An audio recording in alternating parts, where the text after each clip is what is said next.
吵死了！都闭嘴！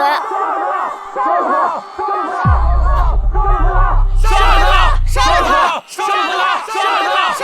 表哥，这沈念之新婚之夜与人通奸，水性杨花不守妇道，这按照规矩啊，应当处死。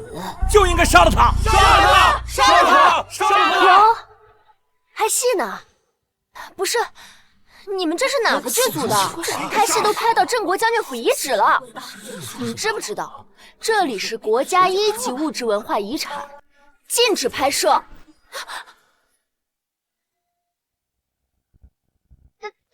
哥，这不是拍戏吗？怎么还真的呀你？沈念之，新婚之夜做出通奸这等丑事，我今日留你不得！新婚之夜，通奸，沈念之，我不是在随考察团考察将军府遗址吗？这就是天启王朝遗址了。当年的郑国大将军张彻就居住在此。据说这位将军一生为天启平定47次战乱，战功赫赫。有野史记载，他娶妻沈念之，沈念之新婚之夜与人通奸，被处死。这莫非就是1400年前的郑国将军府？你就是郑国大将军张彻，所以我穿越了，还是天猫开局，马上就要被处死。沈念之，休要装疯卖傻！大哥，你不能杀我！我是穿越者。沈念之，你敢与人通奸，就应当被处死。你是怎么有脸求表哥放过你的？放手！历史上记载，人主就是在今天被处死的，我绝对不能被处死。书中还写了啥来？我没有通奸，他一个太监根本就没有这个功能。太监？你乱说什么呀？我们可都是亲眼看见的。你还狡辩什么呀？表哥，你可千万别相信他呀！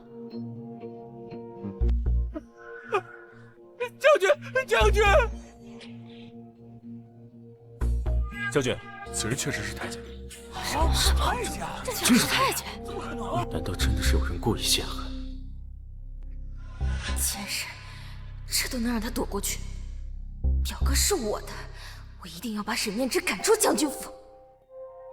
你怎会知道他是太监？自然是因为我是穿越者。何为穿越者？穿越就是来自1000年后的未来。胡言乱语！我没有胡说，我可是历史学博士，华夏上下5000年的历史我都能倒背如流。你们这里未来发生的每一件事情，我都一清二楚。沈念之，你该不会是得什么失心疯了吧？你连这种谎话都编得出来啊？你的意思是，你会预知未来？没错。有意思。那你倒是说说我的未来会是怎样？若是说的不对的话，要你小命！有话好说，有话好说。我这个人吧，运贱。你历史上记载，天启29年，你长话短说。好，长话短说。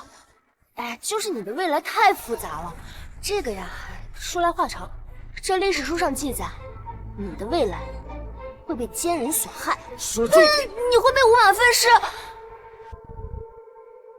你会被五马分尸。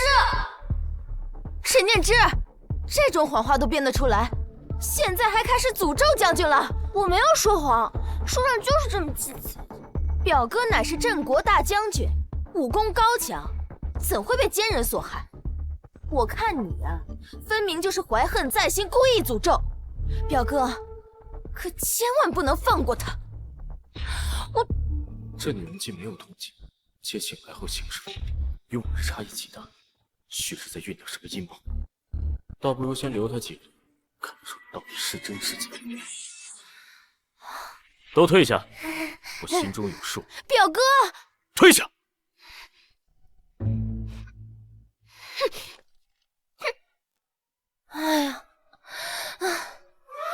然是不用死了，折腾这么久，累死我了。哎，你脱衣服干嘛？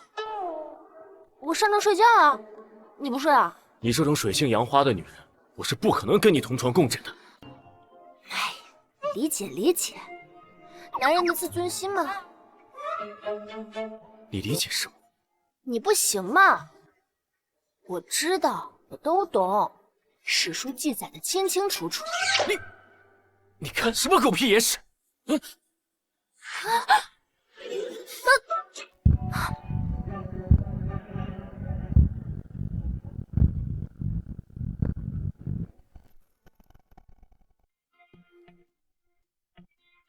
我现在就证明给你看，我到底行不行？大哥，你虽然有点姿色，但准心里只有历史。我告诉你，我是很有底线的，我是绝对不会亵渎历史的。先让我应个腹肌吧。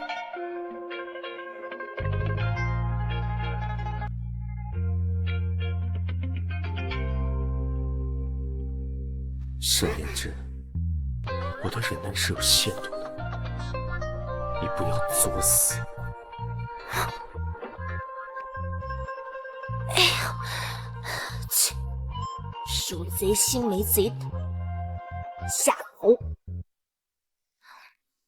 沈念之，你这个人尽可夫的女人，怎么还有脸出现在这儿？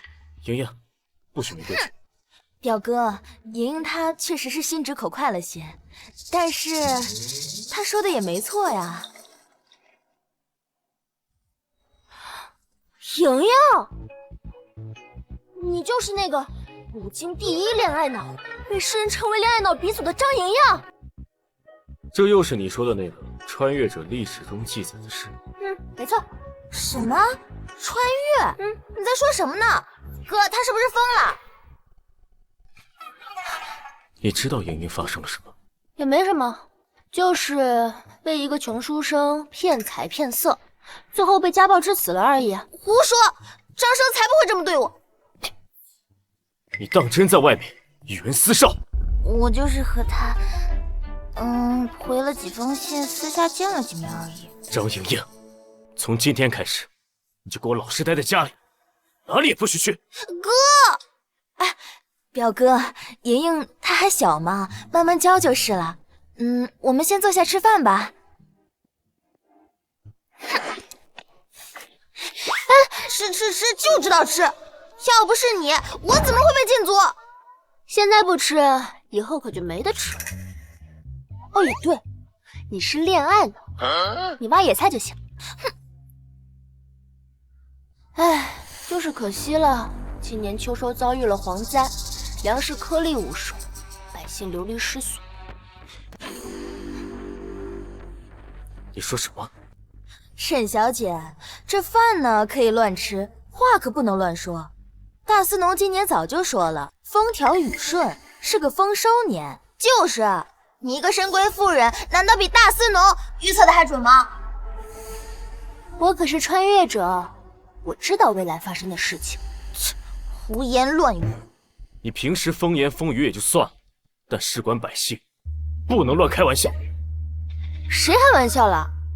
天启27年8月，荆州遭遇蝗灾，粮食颗粒无收，百姓被活活饿死。就连你们将军府都没有及时救灾，被升上怪罪，没收家产，牵连全家。这不可能！等一下，沈念之说小四是太监，莹莹和秀才恋爱都是真的。他说的蝗灾到底是真还是假？等等，牵连全家？我现在可是将军夫人，岂不是也会被牵连啊？不行，不能坐以待毙，我得凑钱买粮。起开！哎呀，表哥，你该不会是真相信他的话了吧？派人去买些粮食回来。茯苓，现在粮价多少钱一斤？夫人，粮价30文一斤。这些钱还远远不够啊！距离蝗灾就只有半个月了，得快点筹钱买粮。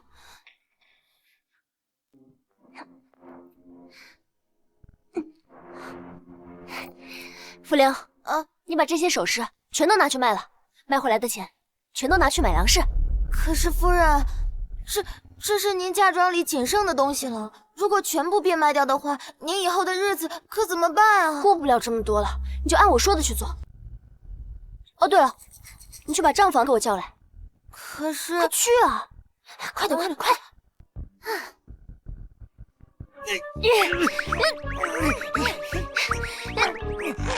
钱给我！夫人呐，你就别为难老奴了，这是府里所有的银票了。你要这么多钱是要做什么呀？放肆！我可是将军夫人，你连本夫人的话都敢不听吗？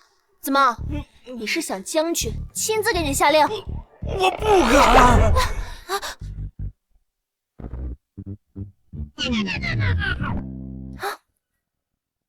要想买粮渡过难关，这点钱还远远不够，得找人借点钱才行。夫人，沈念之，通奸一事被你逃过一劫，哼，这次看我怎么收拾你！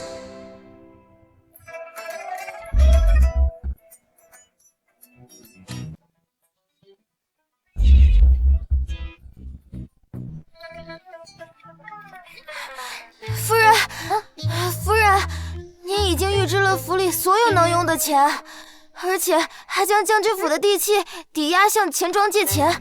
这事儿要是让将军知道了，我们都会死的。怕什么？狮子多了不痒，债多了不愁。这年头，欠钱的才是大爷。可是，有了这些钱，我就可以把方圆10里的粮食全都给买了，足够全城百姓半年的吃喝了。沈念之，这次可是你自找的，等你把钱花光，就是你的死期。哼，到时候表哥可就是我的人了。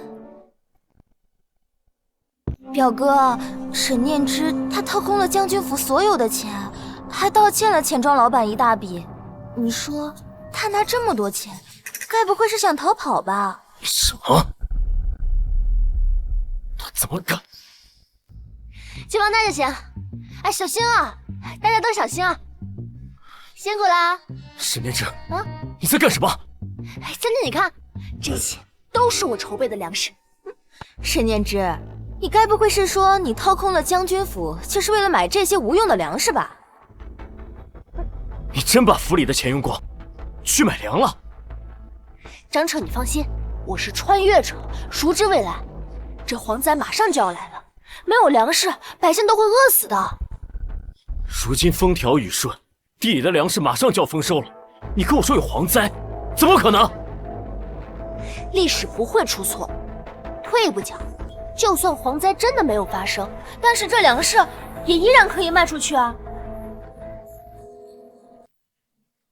沈念之，你说的倒是大义凛然，谁知道你是为了百姓，还是说你想掏空将军府，然后携款潜逃啊？哥，你是不知道，这个恶毒的女人，她都做了些什么？她把府内的所有钱都拿走了。他还把将军府的地契拿去抵押给钱庄了。将军，不好了，不好了！各大钱庄的人都来要债了，沈念之，这将军府是我曾祖一手建造的，是我张家的百年基业，你怎么敢拿去卖呢？我是为了买粮，钱不够。沈念之，你抵押将军府的时候，考虑过表哥和府内的众人吗？真是笑脸给多了，给你惯的。我们夫妻俩说话，你多什么嘴啊你？沈念之，要不是你把钱都花光了，我们至于让债主闭上门吗？就是。没错，你就是个扫把星，谁碰谁倒霉。哥，快休了他！住口！张毅，他现在还是你张嫂。听到了吗？叫大嫂。哼，沈念之，我们张家人重情重义，你把我们将军府拿去抵押，我不会再留你。这件事情结束以后，我俩就和离。和离？这怎么能行呢？我做的这一切都是为了你啊！我是穿越者，我不同意合力。我从将军府穿过来的，得留在这里看能不能穿回去。表哥，他都把将军府给卖了，像他这种人就应该休了。对，哥，咱就听表姐的，休了他。他还说他是穿越者，我看他就是个疯子。对，我们夫妻之间，你在这添油加醋，你还当什么绿茶？你去当厨子吧你！还有你，别人说什么你都信啊？你的脑子无用，你留着当遗产吗？你说谁呢你？还有你，是你怎么了？我都不要伤你的脑子，你撞妹妹干什么你就是蠢笨如拙，你就是。闭嘴！还钱！沈念之，滚出来！沈念之，赶紧还钱！还钱！还钱！赶紧还钱！各位老板，可否宽限几日时间？钱都被我家夫人拿去换成粮食了。等我们把这批粮食给卖了，就一定还给大家。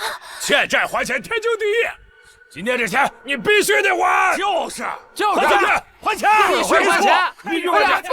不行，不能卖，卖了就买不回来了。沈念之，这天下粮商何其多，这有了钱，什么事儿办不到？哎，对，你说的对。别闹，我没闹，我说的都是真的。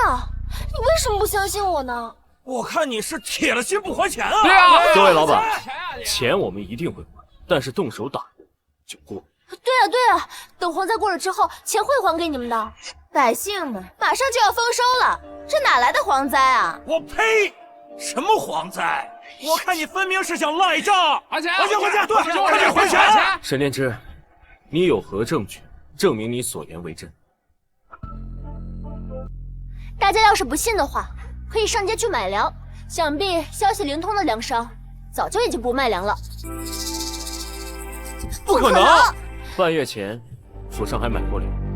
管家，你去街上再买些粮食回来。是，将军。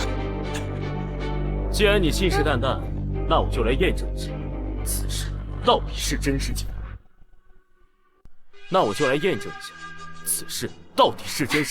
表哥，我知道你心软，可是你也得给这些钱庄老板一个交代，不是吗？对，是啊，卖不卖粮我不管啊，欠债还钱天经地义，今儿啊也必须得还。钱老板，等把这粮食卖出去，我一定给大家一个交代。哎，将军，我就直接跟你说实话了吧，这一旦新粮下来，这旧粮肯定卖不出去。今儿你必须得还钱啊！沈夫人已经把将军府抵押给我了，拿不出钱来，就给我滚蛋！对，滚蛋！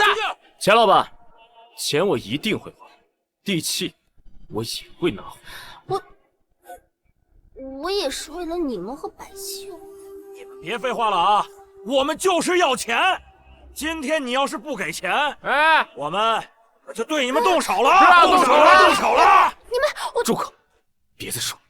沈小姐，你自己做错了事儿还不知悔改，你难道是要整个将军府给你陪葬吗？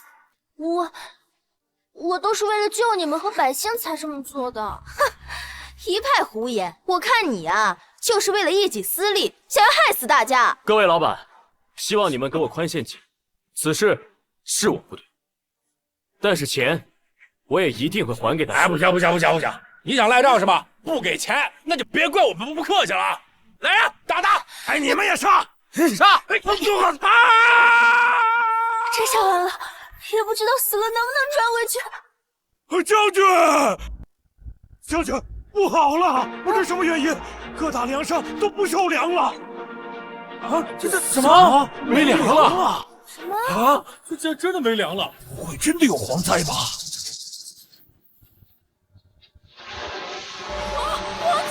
我操！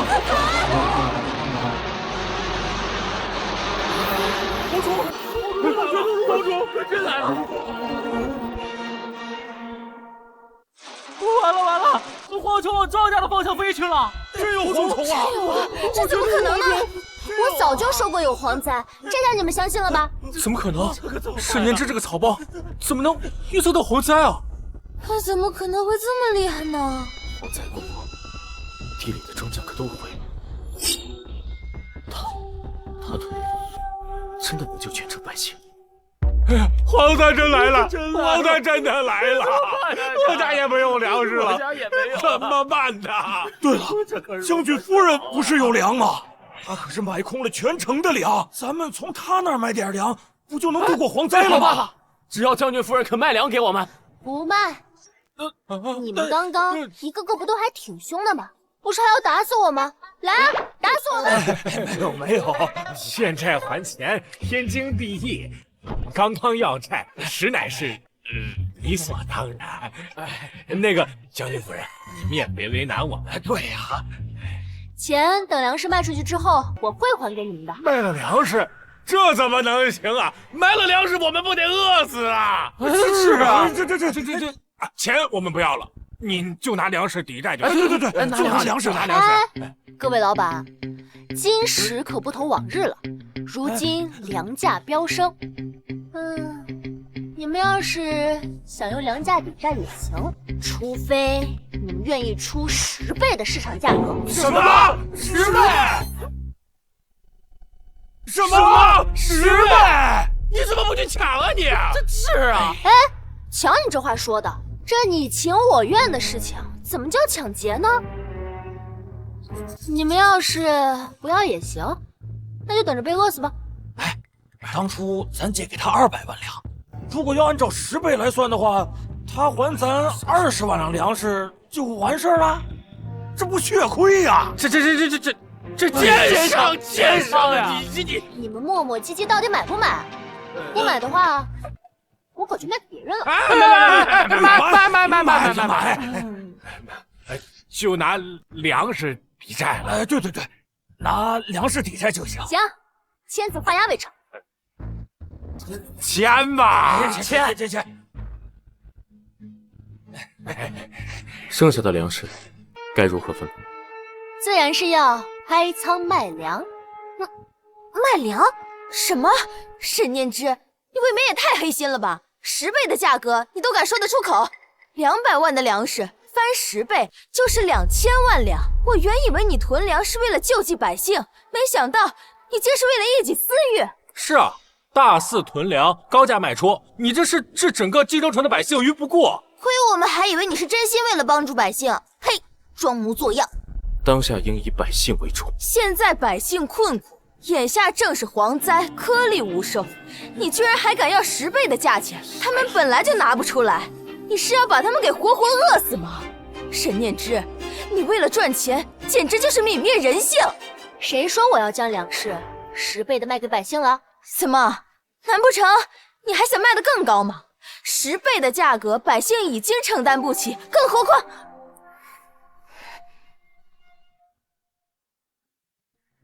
这粮食自然要卖，不过不是10倍的价格，而是原价。原价？不仅如此，我还要在城门口设立粥铺赈灾，救济穷苦百姓。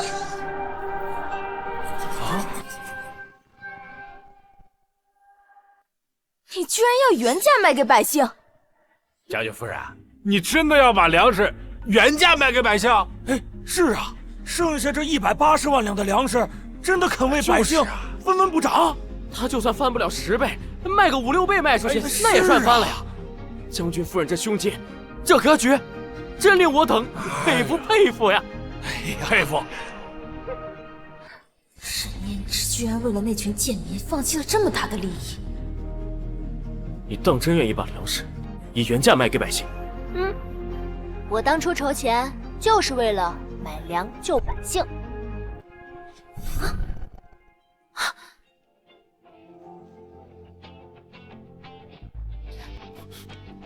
你干嘛？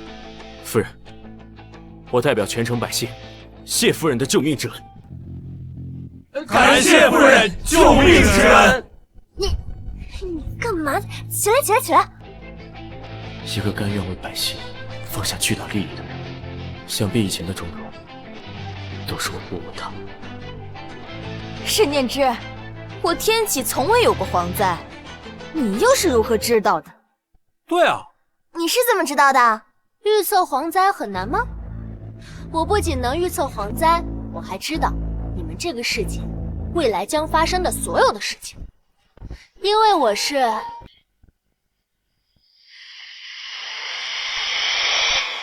穿越者。沈念之，什么穿越，什么未来，你少在这给我胡言乱语！我告诉你，你休要装疯卖傻，就算你想骗我们，总得编个好点的理由吧？就是，谁知道你从哪里听来的消息？瞎猫碰上死耗子而已。穿越，这已经是他第2次说自己是什么穿越者。难不成他其实会算命，不想被别人知道，所以故意找个借口？表哥，我看他分明就是……住口！他救了全城百姓是事实。我知道你不想让别人知道你的消息来源，但穿越一事纯属无稽之谈，日后莫要再提。我没有不想让别人知道，我真的是穿越者。言下之事，当以百姓为重。来人，排操，赈灾。好。沈念之，居然又被你逃过一劫，我绝不会就此罢休。将军夫人的位置只能是我的。夫人，这次全城百姓能安全度过蝗灾，多亏有你。夫人，谢谢你。嗨，我也没做什么。将军，宫里来宣旨了。圣旨到。奉天承运，皇帝诏曰：高丽使臣奉命前来和谈，特命镇国大将军张彻入宫一同接待，务必促成此次和谈。钦此。微臣领旨。圣上念你救灾有功，特将此事交与你。明日宴会和谈一事，将军可要好好准备呀。臣定当全力以赴。好，将军快请起吧。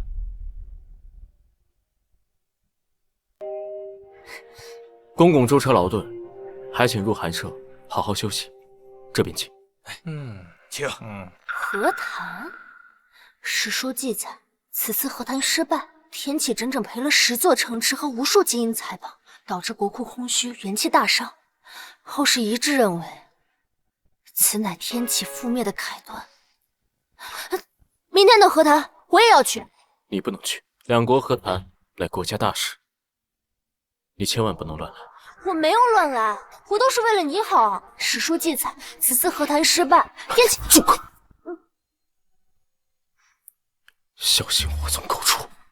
沈念之，我知道你有些本事，蝗灾一事我也很感激你，但此事事关两国邦交，不能有任何差池。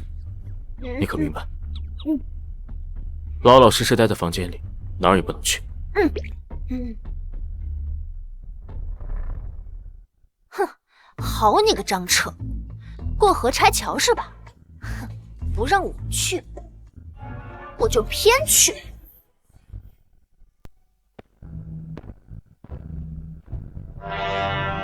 参见皇上，吾皇万岁万岁万万岁！众爱卿平身。谢皇上。自坐。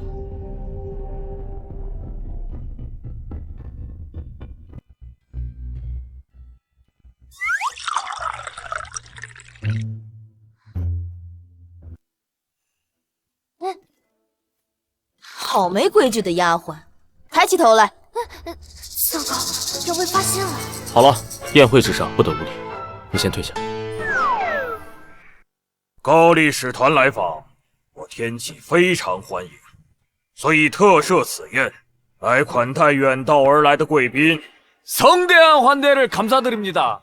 오래전부터 성기국의 국력이 강성하다고 들었습니다. 이번엔 저희는 공항에 폐하를 명령을 받아 화친을 노래하러 왔습니다. 李大人，臣在。你是我朝第一翻译官，也接待了很多外交使者。你给朕翻译一下，这位高丽使臣都说了些什么？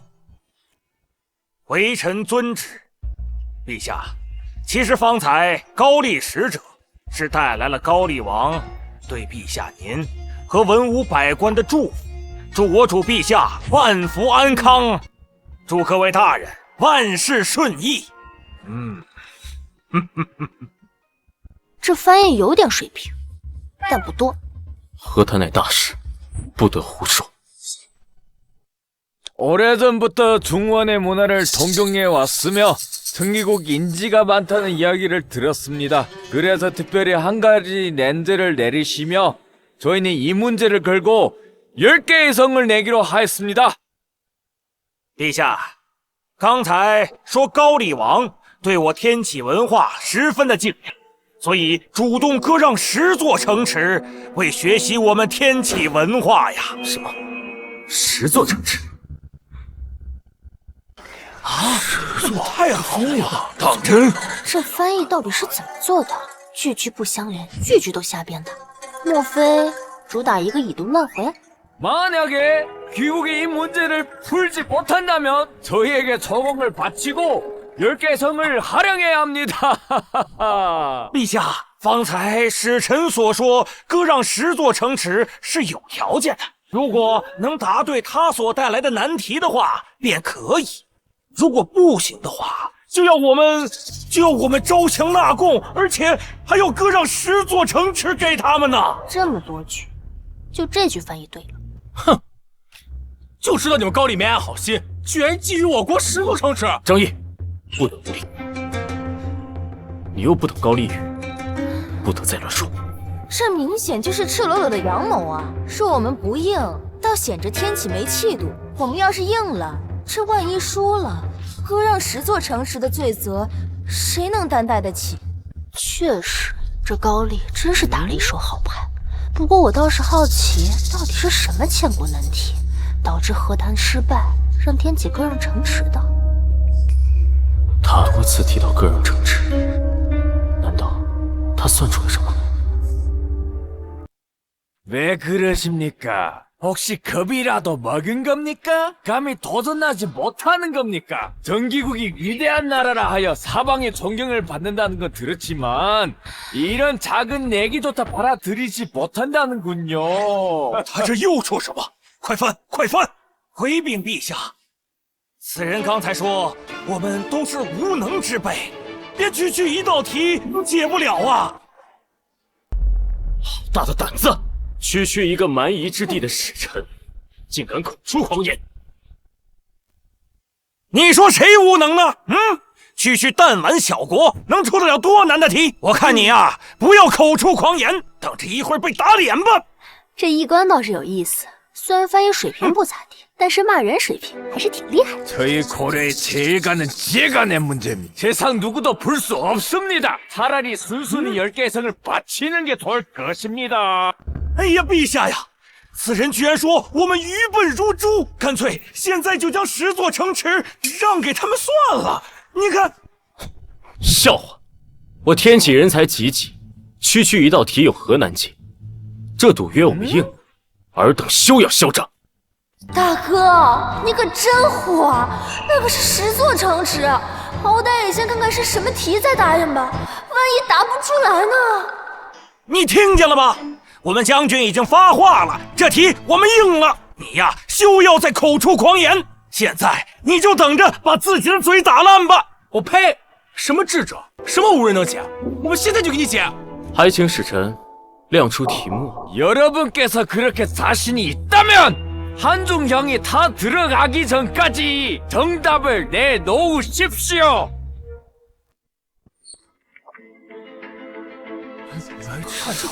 好难啊，没见过他。各位爱卿，谁能解此道难题，朕重重有赏。老夫一生研究过数道数学题，也从未见过如此古怪的难题呀。我等虽然不会，但将军见多识广，想必将军一定……此题闻所未闻，前所未见。 不会真是什么千古难题吧？就一人能解出呀！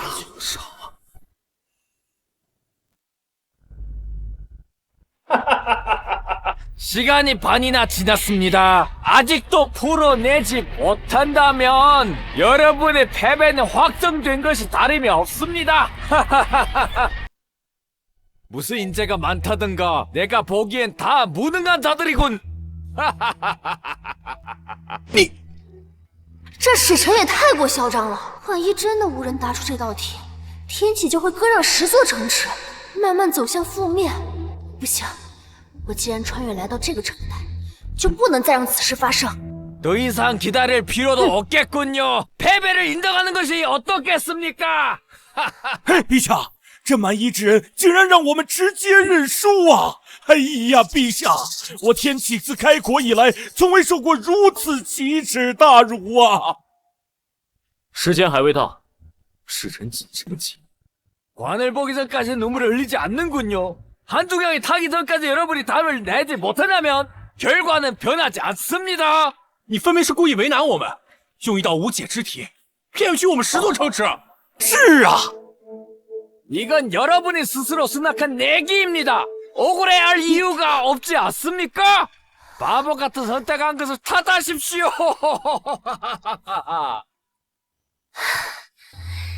哎呀，时间要到了，这可如何是好啊？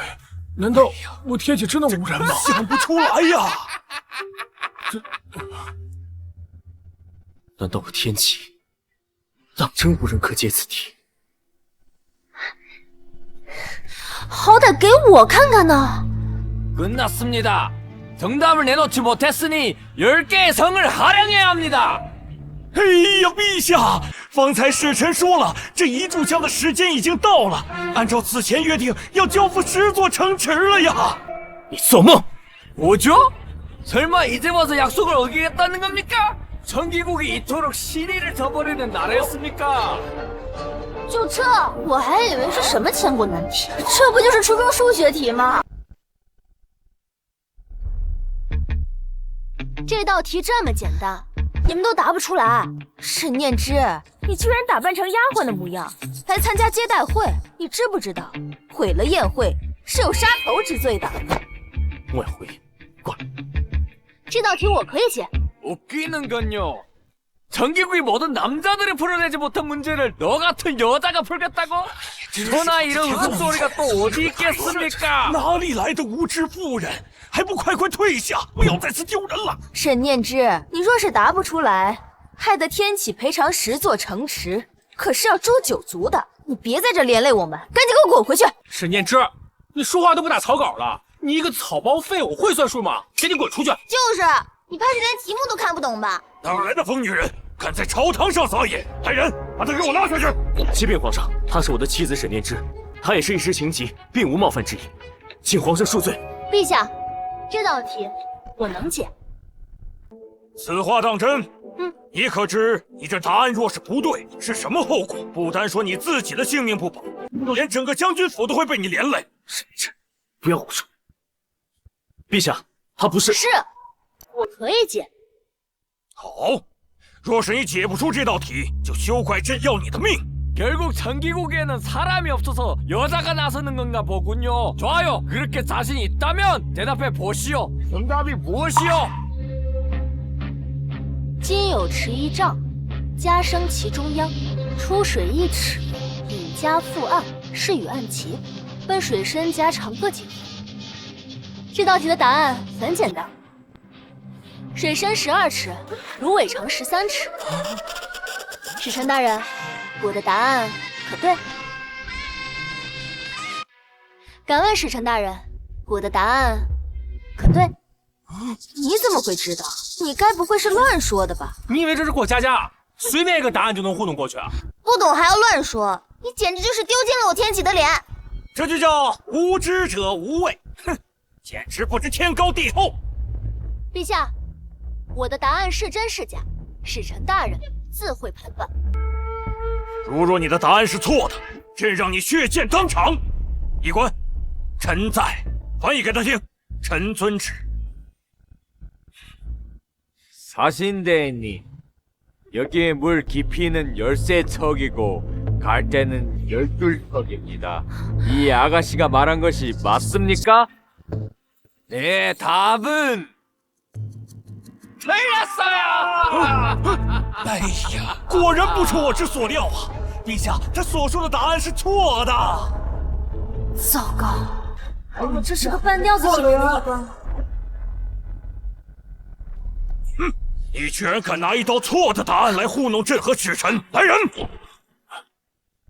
陛下恕罪，沈念之是臣的妻子，她的罪我一律承担。你拿什么承担？赌约失败，要割让10座城池。你将军府是天启的罪人，这是要诛九族的大罪，你们一个都跑不了。沈念之，早告诉你不要胡言乱语，你非要在这出这个风头。现在好了，赌约失败了，你要大家陪你一起死是不是？扫把星，我们一家都被你连累了。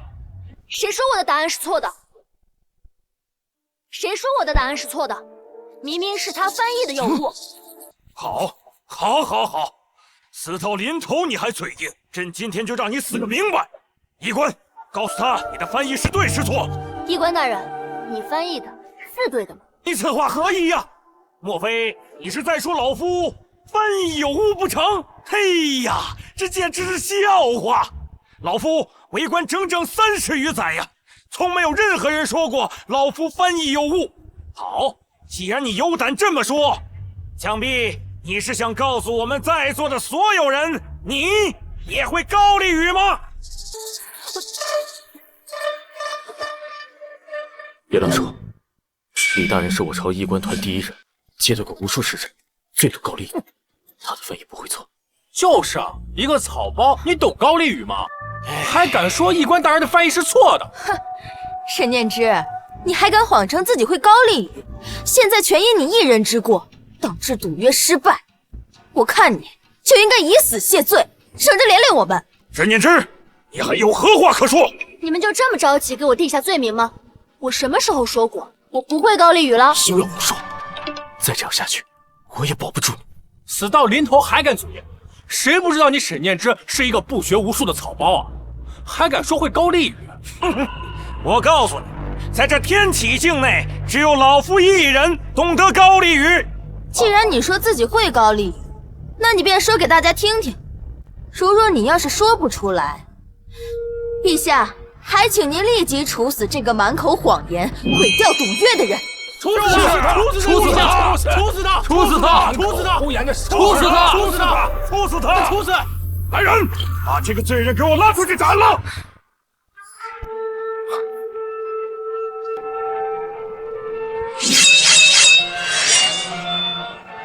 사실인 기사는 그 사이 민자리 후신문을 배포하시며 아니야 기가이 민자리 혼란을 하며 어떻게일까요? 你竟然真的会说高丽语？你竟然真的会说高丽语？我不相信，沈念之怎么可能会高丽语呢？你一定是在胡说八道。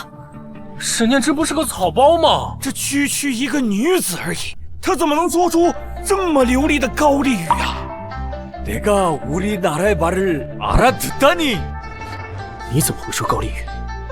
我可是精通8国语言的历史学博士，这区区高丽语算得了什么？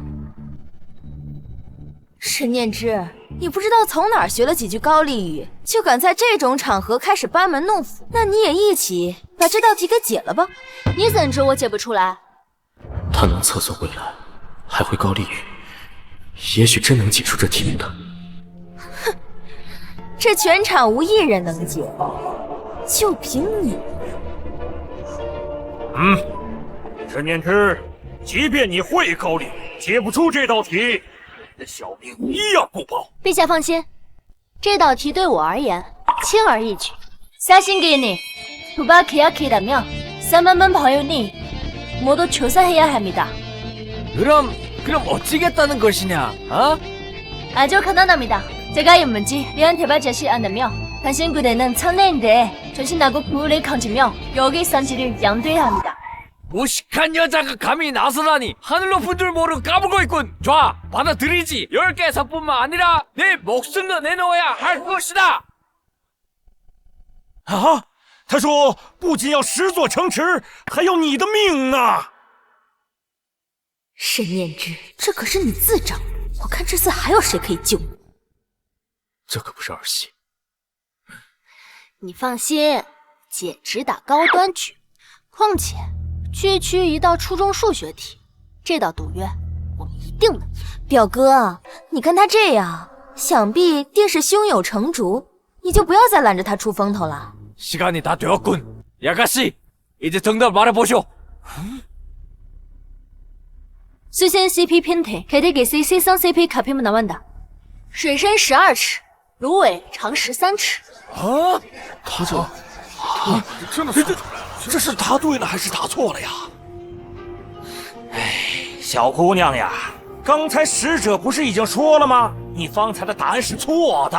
是啊，沈念之，同样的招数你还想用2次，你是把众人都当傻子，任你糊弄吗？答案是错的。那沈念之， 어떻게 이렇게 짧은 시간 안에 정답을 알아낸 것이오? 어떻게 이렇게 짧은 시간 안에 정답을 알아낸 것이오? 他的意思是，你说的答案是正确的。高丽使臣，他这答案是真的吗？ 이 아가씨의 답은 완벽히 정답입니다. 夫研究高丽整整30年，今天可真是碰见了一位奇女子啊！你看看，哎呀，陛下真是厉害了呀！哎呀，神人呐！沈念之的答案是对的，那岂不是我们赢了？高丽要给我们10座城池啊！沈念之这么厉害，难道他以前那些草包行为都是装的？不可能！沈念之这个草包，他怎么会有这种能力？区区一道勾股定理题，在我们家乡，这种题10几岁的小孩都能做得出来。 도대체 구구정리란 무엇이오? 그거 정리는 최초로 상조 시대에 도비 성교 내에 나타났습니다. 구강성, 후수사, 가무입니다. 이렇게 간단한 문제도 꺼내어 배웠으면 사는구나. 그네 강센된 나 대안의 최고 지혜자수진도 보다지 아니할 것 같긴요. 전기국에는 정말 인재가 많군요. 폐하, 저희는 완전히 졌습니다. 약속대로 10개의 성을 발행하겠습니다. 다만 이 아가씨께서 이 계산법을 저희에게 가르쳐주길 간청드립니다. 恭喜陛下，贺喜陛下！这使臣已经说了，他输得心服口服，愿意履行赌约，各让10座城池给我国呀！哎呀，陛下真是太厉害了，多亏有他，真是厉害呀！好， 물러가겠습니다. 陛下，此事老臣一定会亲自督办。 신자, 여기요. 将军夫人果真聪慧，多亏有将军夫人为我们赢得10座城池。将军有如此贤妻，着实让人羡慕呀。是啊，真是太厉害了！贤妻，好啊，好啊！谢陛下夸奖，他确实不错。既然如此，沈小姐既会高丽语，又能解出如此难题，到底是如何做到的？朕也颇感好奇呀。自然是因为我是穿越者。何为穿越者？就是来自1000年后的未来。将军夫人，此言何意呀？你平时拿这种理由搪塞我们也就算了，现在还敢来骗陛下，沈念之，你好大的胆子！陛下恕罪，夫人只是开了一个小玩笑，其实她只是略通一些皮毛的算命之术。我明明说的都是真的。嘘，我只是为你好，你的那些说辞，只能避免3岁小孩，在陛下面前不可如此。无妨无妨，多亏有将军夫人为我天启赢得10座城池，此乃大功一件。朕不但不怪他，还要好好的奖赏他。谢谢陛下。多谢陛下。没想到今日一事啊，竟全靠沈念之。他不仅精通算术，还会高丽语。沈念之，自从嫁给大哥之后，仿佛变了一个人。难道以前那些事情是我们误会他了？沈念之，我绝不会善罢甘休，你给我等着！哎呀，将军，这真是天有眼！你们都围在这干嘛？我们是来特意感谢将军和夫人的，要不是夫人，这次蝗灾我们就都要饿死了。是啊，将军和夫人不仅解决了蝗灾，还解除了高丽使臣出的难题，为我天启国赢得了10座城池呢。您是当之无愧的将军夫人呐，和咱们将军真是天造地设的一对儿啊！大家不用客气，这都是我身为将军夫人应该做的。哎呀，将军夫人呐，这是抵押将军府的地契，您收好了。这是地契，我赎回来了。那张彻，和离一事，地契都还给你了，就没有理由再跟我和离了吧？夫人，你解决了蝗灾，救了百姓，还为我天启赢下10座城池，就连圣上都在夸你，我应该感谢你，又怎会同你和离？当真？以前都是我误会你，日后我定当好好对你。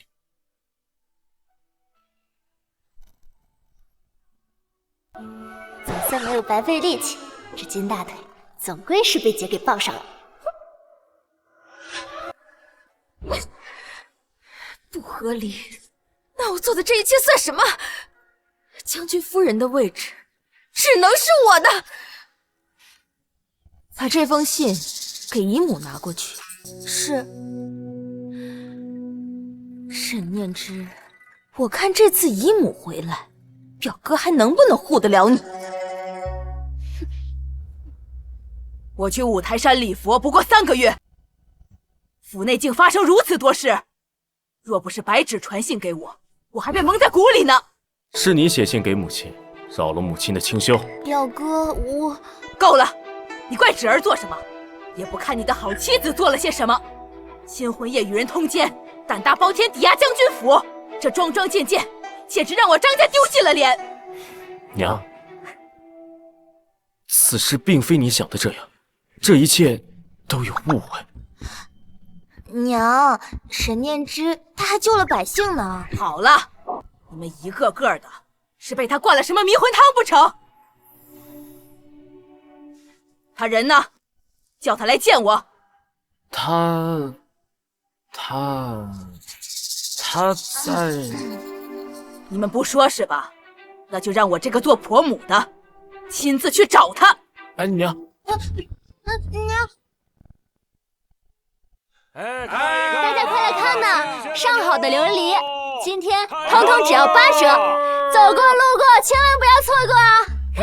给我一个，将军夫人真厉害，连琉璃也会做，还卖得这么便宜，那我可得多买2件啊！是啊，将军夫人心地善良，不仅救了许多百姓，还为我们赢得了10座城池。这等优秀的女子，当真是世所罕见的。我也拿一个。走呀，看看。我的，这个给我的。我也要一个。我抢了你，给我拿一个。钱给您放这儿了啊。成何体统？成何体统啊！混在男人堆里，他这脸还要不要了？我要。念之他不是。帮他找一下。好你个沈念之，竟如此不知廉耻，混在男人堆里，置我将军府颜面于何在？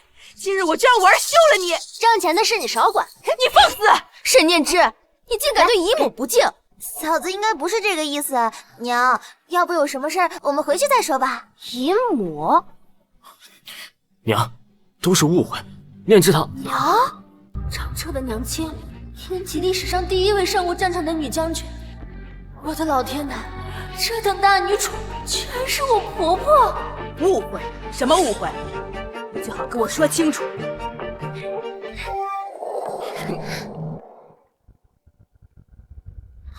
娘，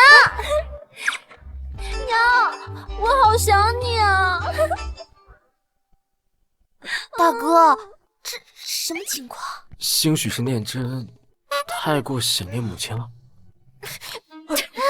沈念之，我告诉你，你现在想讨好姨母已经来不及了。就你干的那些丑事儿，姨母已经知道了。我当是谁呢？原来是你个小绿茶，一天天的啥也不干，就知道添油加醋，能不能找点正事干啊？那你整日混在那男人堆里，就是正事儿啊！姨母，你说是吧？没错，你新婚夜通奸，抵押将军府做的桩桩件件，我今日就要替彻儿休了你。感情是来兴师问罪的，8成是这小绿茶又在背后添油加醋。娘，我是不会和沈念之和离的。娘，大嫂毕竟救了这么多百姓，现在休了她不太好吧？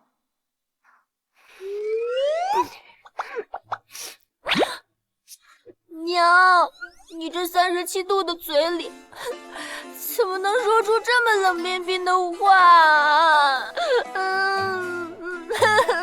我是抵押了将军府，但是我是为了筹钱买粮救百姓啊！是啊，娘，念之他确实将将军府给赎回来了。是啊，是啊，将军夫人都是为了百姓，大家说是不是啊？是啊，对呀，就是啊，好人啊！是啊，确实是这样。好，此事不怨你。那你新婚夜通奸之事如何解释？娘，我都说了，那是误会。众人皆所见，有何误会？就是啊，表哥，你不必再替他遮掩了。虽说他救了百姓，促成了和谈，我们理应感谢他，但是要一码归一码呀。那表妹，你倒是教教我，一个太监如何通奸？这肯定是有人故意陷害我啊！太监，彻儿，这到底是怎么回事？的确是太监。我相信念之，一个心系百姓、有家国情怀的人，是绝不会做出此事。想来是有人陷害。对呀，娘，大嫂她和以前已经不一样了。你们人人倒是都替他说话。姨母，那这沈小姐日日与男人厮混在一起，别人还不知道怎么看待表哥呢。侄儿说的没错，要做将军夫人，就不能如此抛头露面。抛头露面？您昔日也是同众将士一起在战场上杀敌的人，那您也是抛头露面了。不自量力，你拿什么跟姨母比？姨母是为了救百姓，而你呢，不过是为了一己私利。我还是头一次见到端起碗吃肉，放下筷子骂娘的。表妹，你怕是忘了，将军府的钱全都拿去买粮食去了。我要是不抛头露面的赚钱啊，你这云锦你怎么穿啊？姨母，那沈小姐这句话，当时我们整个府都是靠她一个人养着的了。伶牙俐齿，巧言善辩，今日任凭你说破天，也改变不了你被休的事实。彻儿，写休书。娘，我是不会写休书的。好啊，你心里还有没有我这个娘？娘，这次你就听大哥的吧。说到底，大嫂也没犯什么大错。莹莹，表哥，这说到底，姨母也是为了你们好，你们可千万别被她再骗了。哎，你们说完了吗？与其在这里吵架，倒不如去担心担心你那个小儿子的安危吧。主人姑娘清白，被人抓个正着，现在估计要被人找翻手脚筋喽。什么？你怎生心思如此歹毒，居然敢诅咒我儿？沈念之，我知道你心肠一向歹毒，可是张毅是什么样的人，我们大家心里都清楚，他怎会辱人清白？就是，就算我娘要休了你，你也不能这样诅咒我二哥。我可没有诅咒他，你们现在还不去的话，他现在真的要被人废了手脚了。你说的都是真的？当然了，史册里记载的清清楚楚，我骗你们干嘛？迄今为止，沈念之所说的事情全部都验证了。那儿弟他不好，得赶快去救人。不可能，必是你心存怨念，故意诅咒我儿。你要再敢胡言乱语，小心我撕烂你的嘴！这沈小姐胡说八道也不是一次两次了，若不是表哥护着她，也不知道我们被连累多少回。来人，把她带回去关起来，好好反省。不好了，不好了，夫人！二少爷在酒楼里被人围攻，说他辱人清白，要挑断他的手心和脚筋。什么？吃了雄心豹子胆了，欺我妹子！我没有，是你们算计我！你知不知道我是谁？我呸！你谁呀？我今天挑了你手筋，我让你知道知道我是谁！你敢！你大哥救我！住手！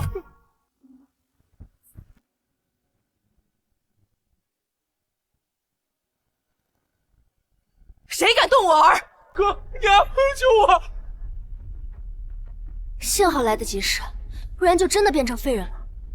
居然又被沈念之这个贱女人说对了。你是何人？快放了我儿！打了个小的，又来了个老的，你儿子欺负我妹妹。我告诉你们啊，今天你们就算是天王老子来了，这事也别想善了。你要如何？要不他今日把我妹妹娶了，要不我把他手筋挑了。哎呦，听说过强买强卖的，还没听说过强娶强嫁的。沈念之，都这个时候了，你还说什么风凉话？大哥大嫂，我不娶他妹妹，他妹妹长那样啊！哪样啊？就是。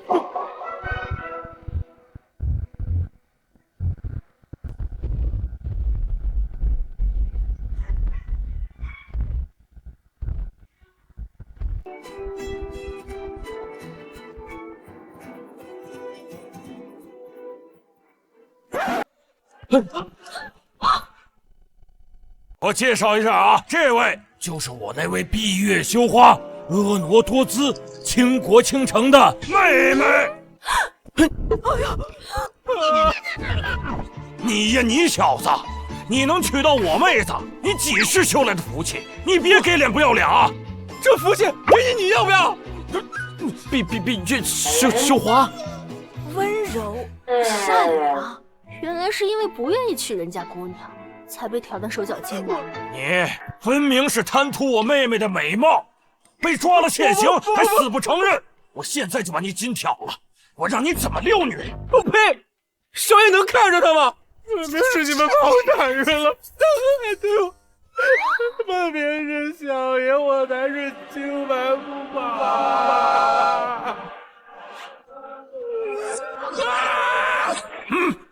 你如此算计我的家人，究竟意欲何为？史书上只记载张毅被人陷害，挑断手脚筋，没说凶手是谁啊？只是说张彻在张毅受伤的第2天前去剿匪。难道这伙人是？好说呀，让这小子娶我妹子呀！做梦，我不会娶她的。公子若是不想成亲，难道是想直接入洞房？不吃连吃。公子要是不肯的话，小女子虽然柔弱，但是也略懂一些刀法。你别过来！你别过来！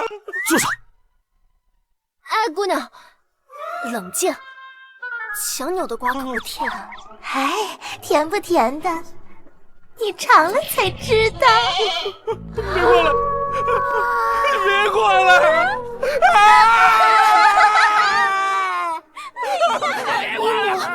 别过来！伊儿总是在外面招猫逗狗的，跟一群纨绔在一起。若真有个姑娘能镇着，也不是不行。我这不会被气疯了吧？娘，那也得二弟喜欢才行。先不说他们怎么算计二弟的，这女孩长得也太彪悍些。你懂什么？娶妻当娶贤，不可只看容貌。虽说这姑娘长得是彪悍了些哈。娘，我可是你亲儿子，你怎么能这样对我？哎，看来我要有弟媳喽。嫂子，救我！救救我！我保证以后我再也不跟你作对了。你让我往东，绝对不往西。以后你就是我唯一的大嫂。当真？这，比真金都是。不想娶我妹妹也行啊，那就拿出10万两银子来赔偿我妹妹的精神损失。10万两，你怎么不去抢？你可知勒索朝廷命官是何罪？我呸！老子吓大了！你弟弟毁了我妹妹的清白，大家可都看着呢啊！闹到了衙门，老子也不怵。哼，你一个土匪头子，前去衙门想自投罗网啊？土匪？说啥呢？啊？谁土匪啊？你说真的？他们当真是土匪？根据史书记载，你在张毅被挑断手脚筋的第2天，就直接剿灭了黑风寨的老巢，肯定是他们没跑。要是我没猜错的话，蝗灾一时，百姓受灾严重，你们抢不到钱，所以你们就把目标放在了城里的富家子弟身上。而我这蠢二弟有那么一点点姿色，被你这个妹子给看上，所以你便设下了这个圈套。好险，差点被土匪头子抓去做压寨夫君了。而我这二弟抵死不从，你们便想要挑断他的手脚筋，逼他屈服。而我们进入这里，你们看到我们身着富贵，便想要狠狠地坑我们一把。既然你已经看出来我的身份了，那就乖乖把钱拿出来，一会儿也给你们留个全尸。你这招虽然好使，但是有一个致命的缺点。缺点？什么缺点？你千算万算都没有想到，我二弟啊，他不喜欢女人，所以他宁愿被挑断手脚筋，都绝不屈服。你全是个怪兽！你喜欢男人？不，这不可能！沈念之，你胡说八道些什么呀？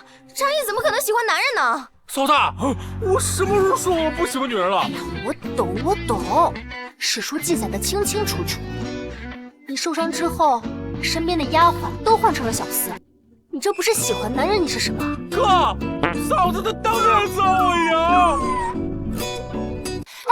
嘘，你小声点儿，这难道很光彩吗？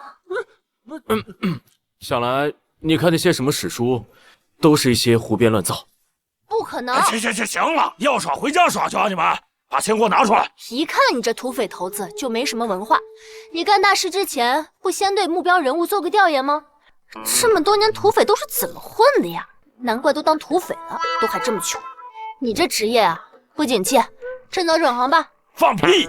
你干过土匪是怎么啊？小死丫头，你叫我做事啊？你就是土匪界的 loser， 丢尽了土匪界的脸，还好意思出来混？你赶紧找个地儿挖个坑，把自己埋了吧你！没人比嫂子更懂骂人了。你找死！展现你实力的时候到了，快把他的钱给抢回来，快去！多多远一点。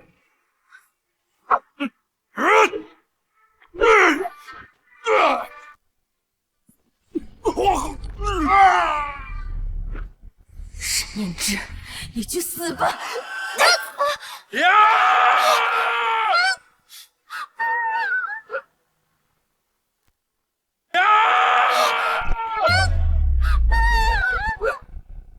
彻儿，大哥，表哥，你怎么样？没事，小伤。二哥，我来救你了！沈念之，就是你害得我表哥受伤，我不知道他会替我挡刀。不关念之的事，念之是我妻子，保护她是我的责任。张彻这个人果然跟史书中记载的一样，正直且有担当，哪怕我这个妻子并不是他喜欢的，也会在危险的时候挡在我面前。我看你分明就是故意勾结土匪，想害他。我勾结土匪？人蠢就要多读书，别在这丢人现眼。沈念之，你算什么东西？凭什么跟我喊？听见了没？一会儿让你住口。娘是让你住嘴。凭什么？要不是你勾结土匪，想害表哥，他们怎么会知道张毅受伤的？你是从何得知伊儿会遭遇危险？我都说了，我是穿越。娘，念之是说他只懂一些算命之事。不是，我真的是穿越。别说，嫂子很好的，蝗灾使臣之事都多亏了嫂子呢。是啊，你们到底是被他灌了什么迷魂汤啊？姨母，你不是还说让表哥休了他吗？好了，休书的事需要再说，伊儿都受伤了，先回府。为什么不让我说？我是一个穿越者，是一件很见不得人的事吗？不要再胡言乱语了。绝对不能坐以待毙。沈念之这个女人到底是怎么回事？表哥姨母，现在就连张毅和张莹莹都开始向着他，我一定要想个办法把他给赶出去。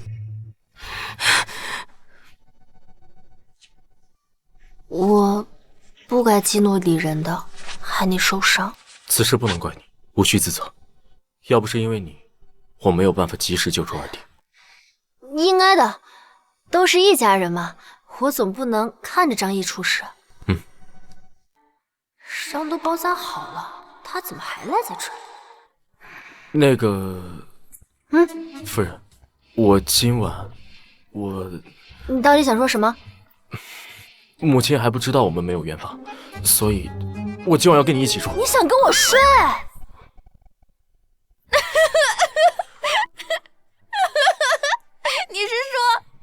你说要不是嫂子去的及时，你就被他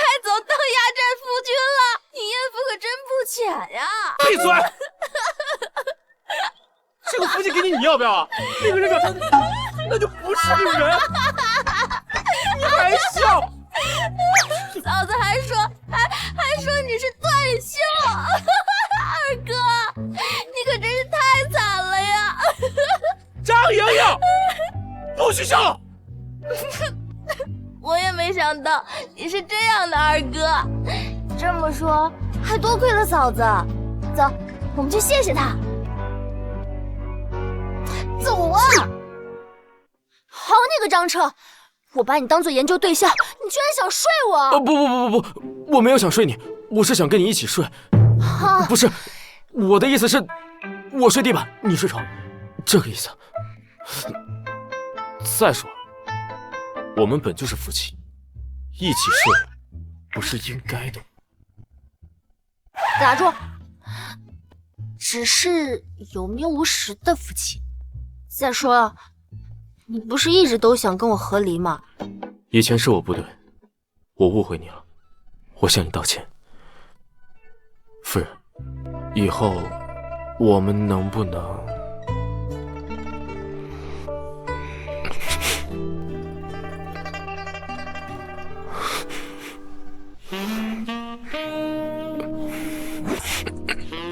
该说不说，你这张脸长得还挺符合我的审美的。不如我们今晚远方抓贼！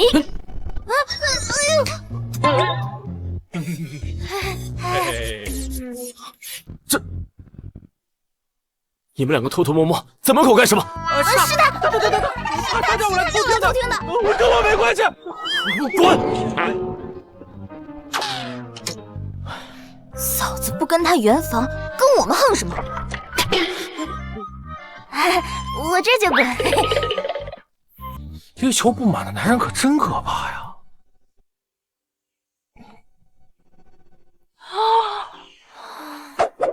少年英才，武功高强，身居高位，这放在我们现代，妥妥的男神啊！可惜昙花一现，早早陨落。是我。你剑法这么厉害，我可以学吗？我教你，手拿稳，腰挺直。哦，你离我这么近，你是不是想占我便宜？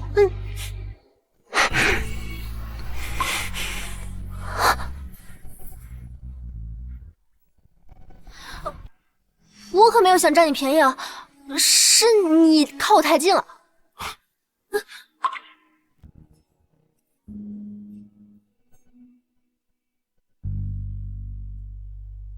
表哥，姨母还让你们去敬茶呢。知道，走吧，去给母亲敬茶。沈念之，我告诉你，不管你用什么方法蛊惑了表哥，但是将军夫人的位置只能是我的。你最好是你，沈念之，你居然敢打我！打你就打你了，还要挑日子吗？你什么你？那个小绿茶，我已经忍你很久了。要不是你把我推入战场，张彻又怎么会因为我受伤？你倒好，还敢跑过来指责我。没错，就是我把你推进去的。怎么了？你以为别人会相信你吗？别人相不相信无所谓，最重要的是我这个人有仇当场必报。白芷表妹，我这个人吧，没有什么耐心。你要是再敢惹我，小心你惹火烧身。你沈念之，我一定要杀了你！母亲，请用茶。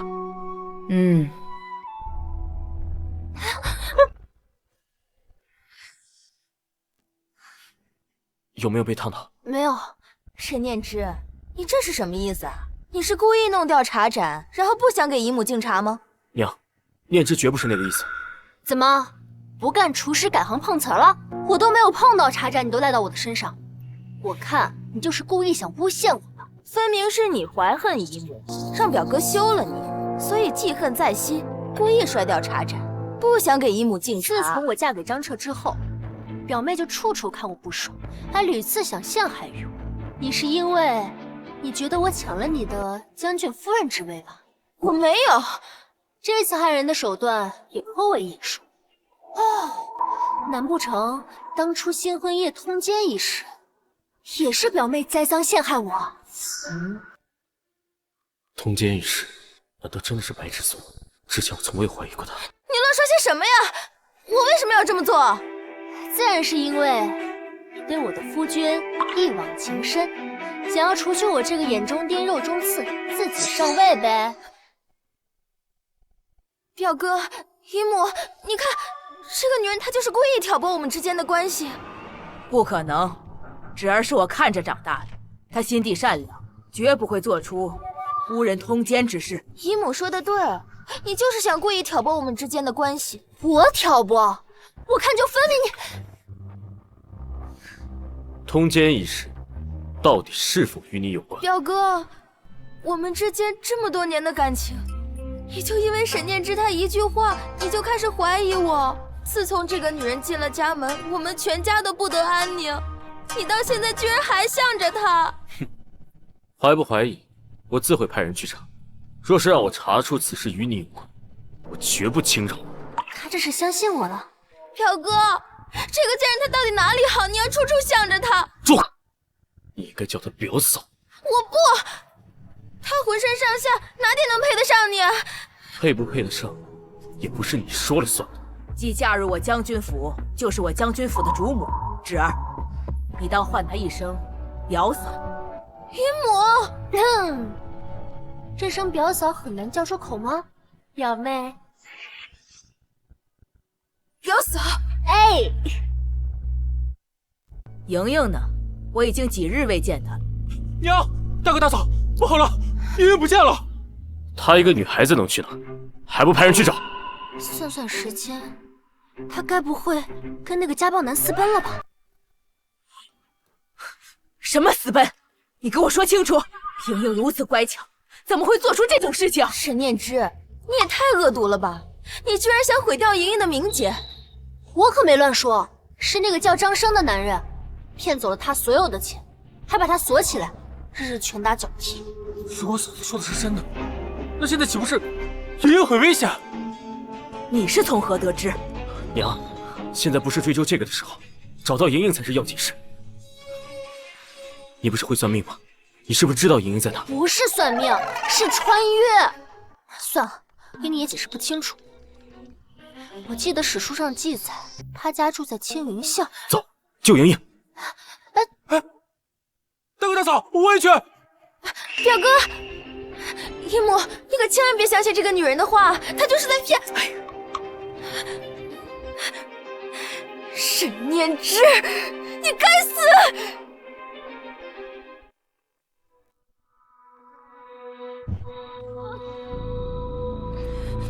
醒了？张生，你要干什么？醒了就赶紧把钱全部拿出来。我带来的钱都被你给拿走了。钱就洗洗，扔家里要。你这个人渣，骗我进京赶考需要费用，趁我给你送钱的时候把我打晕。你这么对我，我可不会放过你的。莹莹，你不是最喜欢我了吗？这样，等我拿到钱之后，我就娶你为妻，好不好？你就是那个古今第一恋爱脑，被世人称为恋爱脑鼻祖的张莹莹。也没什么，就是被一个穷书生骗财骗色，最后被家暴致死了而已。原来大嫂说的都是真的。张生，你不得好死！敬酒不吃吃罚酒是吧？我今天要是拿不到钱，我就打死你！救命啊！给钱！给钱！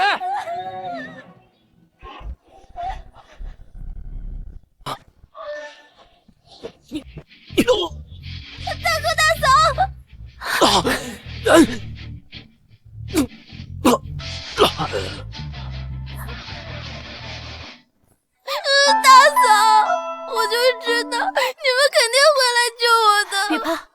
我怕了。莹莹，你没事吧？哥哥嫂嫂，幸好你们来得及时，刚才这个人渣还想要打死我。多管闲事，你们是什么人？连小爷的妹妹都敢动，你吃了熊豹子胆了！莹莹，这是你的家人，你让他们把钱给我，等我翻了盘，我就娶你为妻。你也配？莹莹，这怎么回事？他说进京赶考需要盘缠，我便收拾些银钱给他，没想到他居然把我打晕，还逼我问家里写信要钱，我不肯，他需要打死我。亏你还是个读书人，我看你连畜生都不如。你个贱人，你说什么？再敢污言秽语，我宰了你！夫人，你带莹莹先回去，这里交给我。好。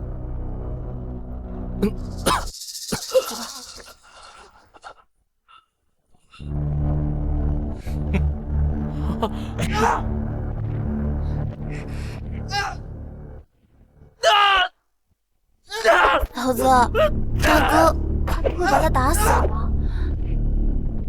那个人渣都这么对你了，你还担心他的死活？一爱诺没救了你。嫂子，我是怕大哥把他打死了会有麻烦的。放心，你大哥他有分寸。嫂子，你确定吗？大人的事情，小孩少管。走。嫂子，你现在是越来越信任大哥了。那当然了，你哥他可是我的研究课题，像这种直接面对历史人物的机会，可不是人人都有的。课题？什么是课题啊？说了你也不懂，就是他是对我很重要的人。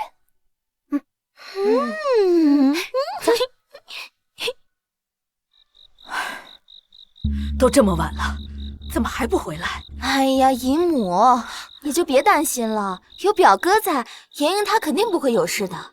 这万一沈念之他说的是假的呢？娘，可回来了。娘，今儿亏嫂嫂带着哥哥们找到我，不然您就见不到你的女儿了。好孩子，谢谢你救了莹莹。母亲这是说哪里的话？我们是一家人。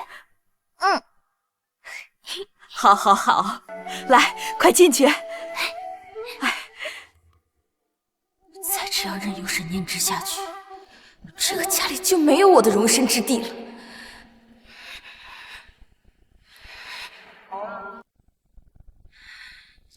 表哥只能是我的。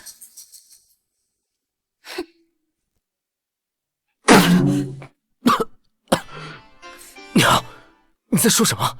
我说你和念之都成亲半年了，该有孩子了。可是，你这么激动干什么？难不成你们还没圆房啊？要孩子的事情不能急，顺其自然，顺其自然。顺其自然，顺其自然，顺其自然。老娘什么时候才能抱上孙子？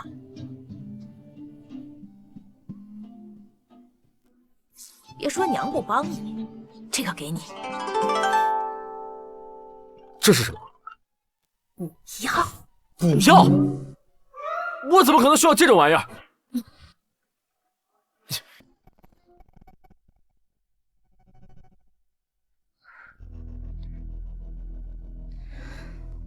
表哥如果知道通奸一事是我陷害沈念之，一定会把我赶出将军府。倒不如直接生米煮成熟饭，届时他定会对我负责。你在这里做什么？说。表哥，我看你最近太辛苦了，我特意给你炖的燕窝，你尝尝。不用。表哥，你就尝一口吧，我炖了好久呢。我喝完了你就走。表哥，你快去喝吧。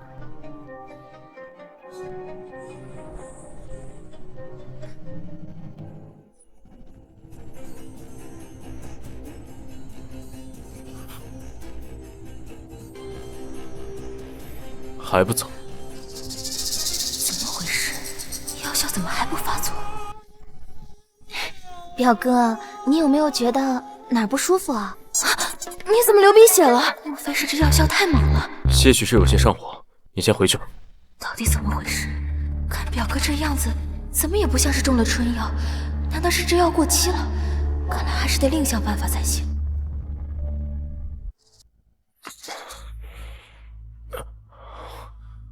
奇怪，怎么会突然这么燥热？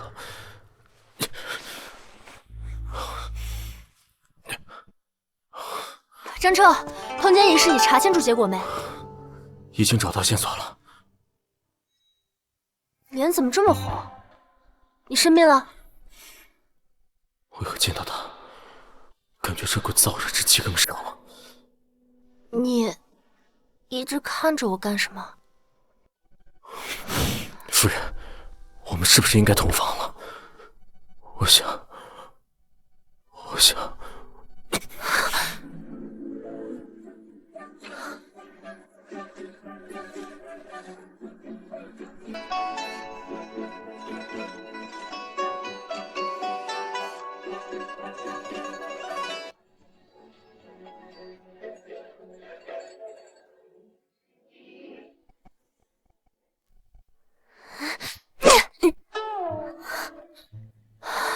不，你不想。什么情况？脸色发红，神志不清，这是什么病的病状？坏了，该不是中了春药吧？春药是怎么解法来着？春药。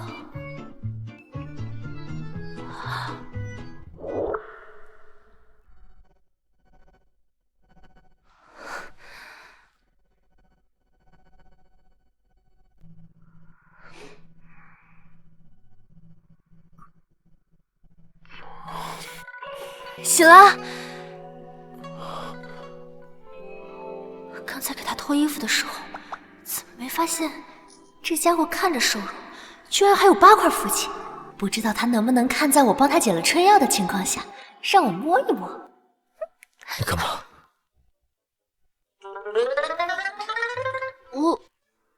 我帮你擦擦水啊。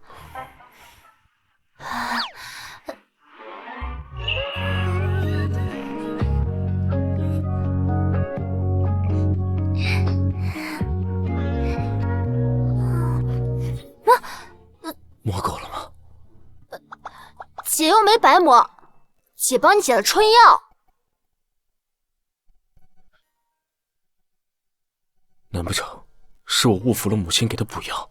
我没有中春药。算了，你去看一下桌上那个蓝色瓷瓶还在不在？哦，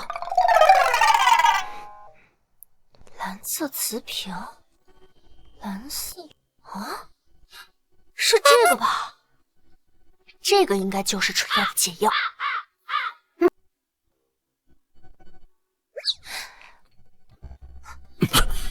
怎么样？沈念之，你到底要干什么？给你喂解药啊！谁说它是解药？这不是解药是什么？是，总不能告诉他是因为母亲怀疑我的能力，特意准备的补药。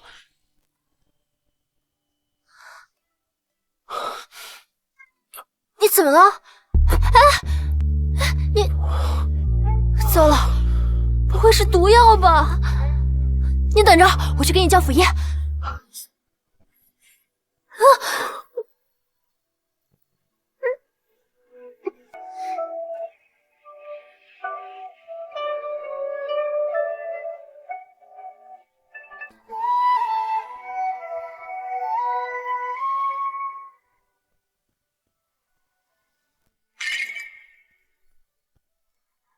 沈念之，你刚刚喂我的好像是春药。春药？不是吧，大哥，他有嗑春药的习惯呢。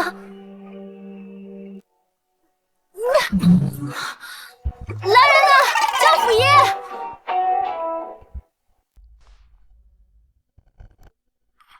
你醒了？你有没有哪不舒服？你守了我一晚上，对不起啊，我不知道那是春药，谁家好人会有嗑春药的习惯？我没有，不是你想。听说你们昨天折腾了一晚上，连府医都来了。我理解你们小两口新婚燕尔难以自持，可还是要克制些。这用春药就有些过了呀。娘，那春药还不是您给我的？您还骗我说那是补药。你瞎说什么？这锅老娘可不背啊！我给你的明明就是补药。那这药是从哪儿来的？你在这里做什么？是他。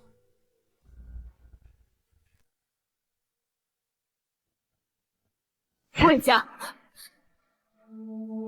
姨母，这是什么意思啊？是不是有人在你面前说了什么？这瓶春药是你的吧？这瓶春药是你的吧？表哥，你说什么？什么春药？我不知道啊。昨日你给我送燕窝，是想给我下药，却误打误撞将母亲给我的补药拿错。原来是我误会张彻了，没想到这小绿茶手段这么脏，居然用下春药这种恶心的方式。表哥，你怎么能因为这个瓷瓶子就怀疑我呢？我们两个从小一起长大，我们感情那么好，我怎么可能对你下药啊？我说为何表哥那天毫无反应，原来竟是我拿错了药瓶。哥，这件事儿是不是有什么误会啊？白芷姐她不是这样的人啊。是啊，说不定是沈念之做的呢。表哥一直不肯跟他圆房，他便对表哥下药，然后想栽赃到我头上来。我看你不仅会添油加醋，还挺会倒打一耙呀。姨母，您是从小看着我长大的，我是什么样的为人您最清楚，我绝对不可能干这种事啊。是啊，正因为从小看着你长大，才不甘心你竟如此恶毒。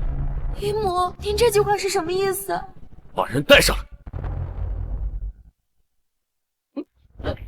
说，是谁指使你新婚夜诬陷夫人通奸的？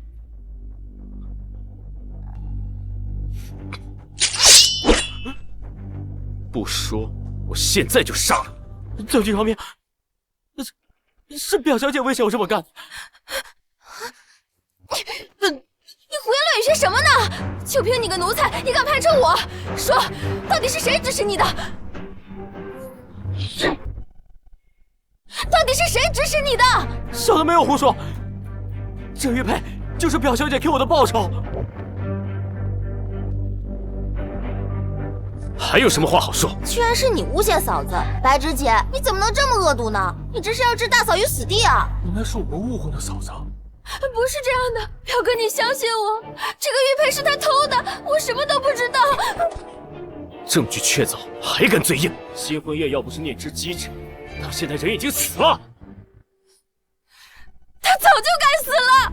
事到如今还不知悔改，明明我才是跟你一起长大的，沈念之算什么东西？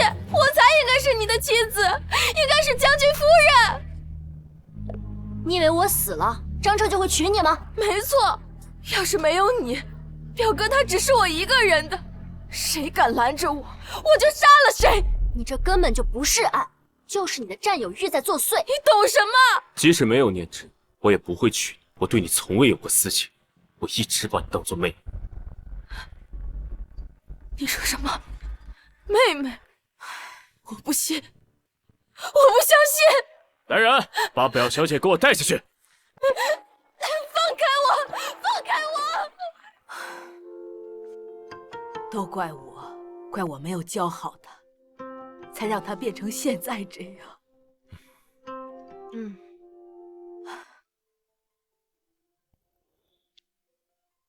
你们俩能相遇也是缘分，要好好珍惜。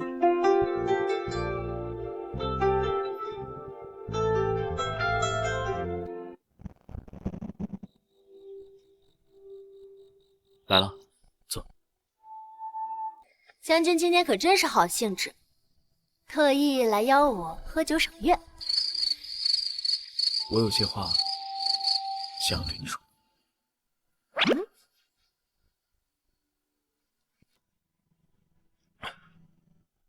白芷的事情，我一直欠你一声道歉。若不是因为我，他也不会屡次想要对你下死手。那是他做的坏事，你道什么歉？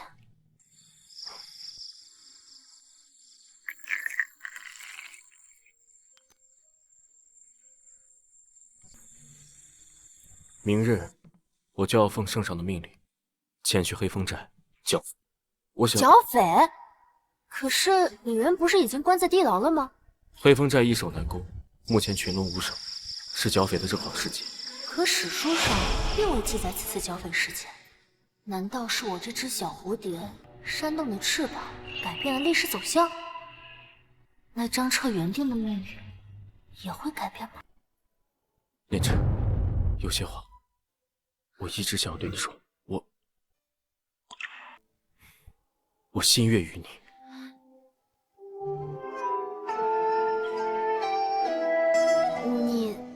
你怎么突然说这些？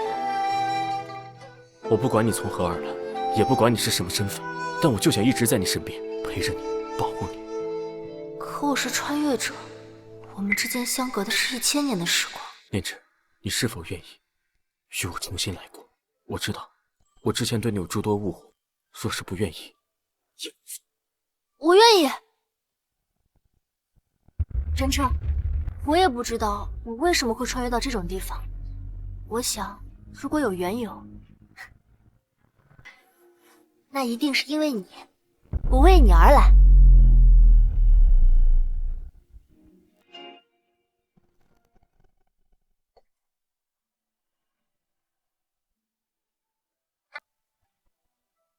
最多不过3日，我就回来了。张毅，哎，看好牢里的李云，千万不能让他逃出来。放心吧，大哥，我办事儿你就放心吧。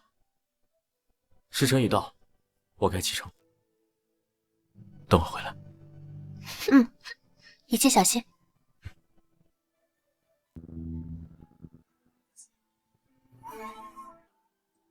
嫂子，别看了，大哥3日后就回来了。我只是有点心慌。哎呀，嫂子别担心，大哥他武力高强，拿下一个区区黑风寨，那还不是轻而易举？是啊是啊，别担心了，咱们回去吧。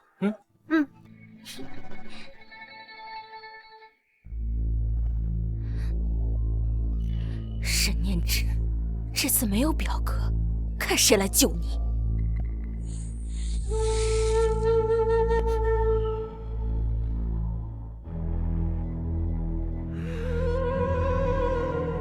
是你？表哥不在，我可以放你出去，但是我要你帮我杀了沈念之。就算张彻不在，你当将军府的侍卫都是死人是吗？一个人怎么对付得了？放心，我都安排好，这一次绝对不会再有人碍事。大哥不是说过3日就回来吗？都这个时辰了，他怎么还不回来啊？应该是有什么事情耽误了吧？再等等。先吃饭吧。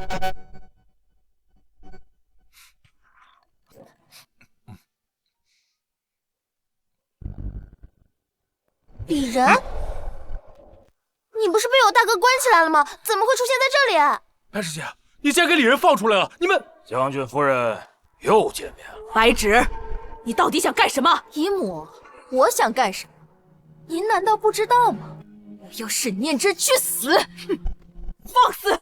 你当这里是什么地方？这可是将军府，不是任由你胡来的地方。没错，你不会以为大哥不在就可以为所欲为吧？白芷，即使没有我，张彻也根本就不可能会喜欢你。也不要再执迷不悟了。住口！不准你用这种同情的眼神看着我。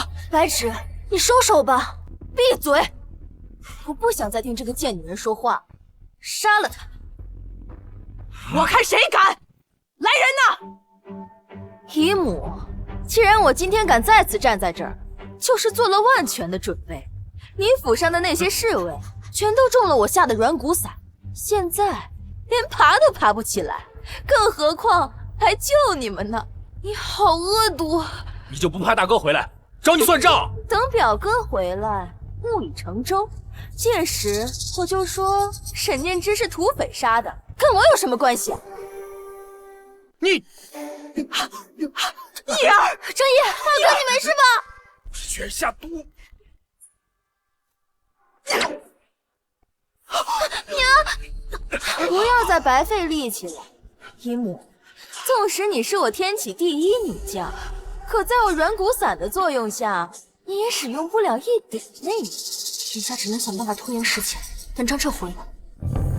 你不就是想要我的将军夫人之位吗？我答应你和离，你先放了他们。沈念之，你当我是3岁小孩吗？等你死了，表哥他自然会是我的。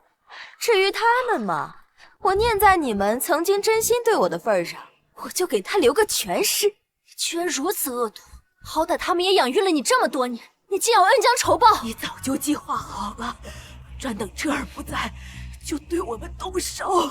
你这个白眼狼，我哥是不会放过你的。没想到我们家这么多年，居然养出你一条毒蛇！姨母，我也不想的，可谁让你们处处向着沈念之这个贱女人？明明我才是你们的亲人，你们却处处向着她，分明是你自己屡次陷害嫂子。没错，是你自己咎由自取。好一个咎由自取啊！既然如此，你们就一起下地狱吧，杀了他们！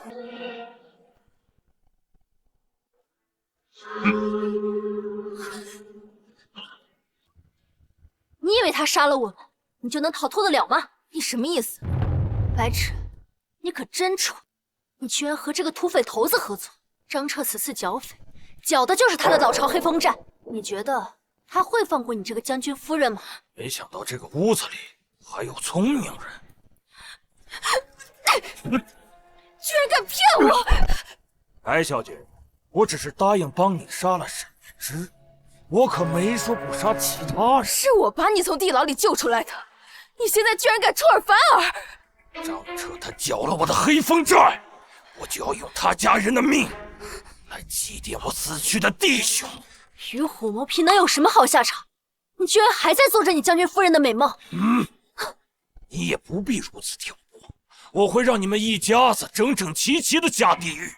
沈念之，从你先开始吧。张彻怎么还不回来？再不回来，我小命都没了。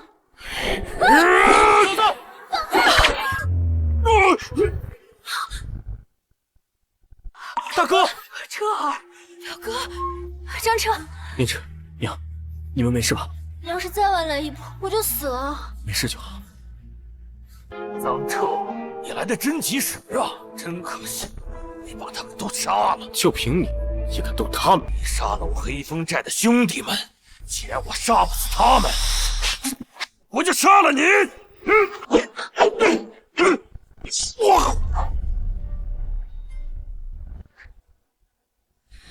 表哥，我知道错了，你就原谅我这一次吧。哥，就是他勾结土匪，想害死我们一家，不能放过他。没错，这个女人简直是心如蛇蝎。表哥，我真的知道错了，是他骗我，我就是因为太爱你了。你的爱真令你纵。念之，有没有哪受伤？我没事。沈念之，我杀了你！嫂子，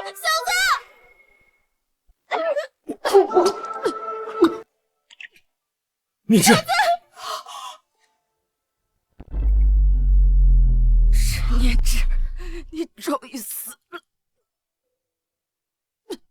念之别怕，我马上就要服役。来人，请服役！张彻，没用的，或许我死了，就能穿越回去了。不，你不要乱说，你不会死的。张彻，我会再回来，等你。不要，念之，你不要死！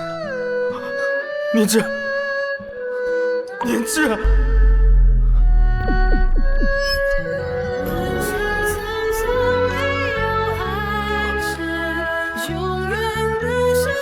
念之，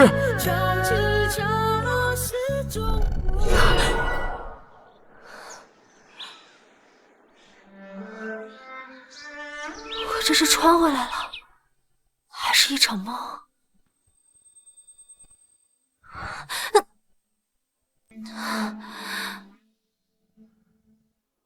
天启27年，镇国将军张彻娶妻沈氏，两人夫妻恩爱一生，白头到老。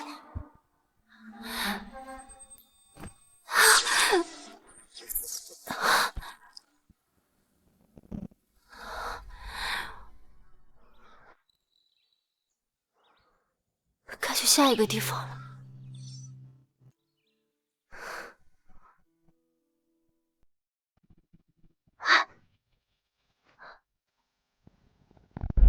是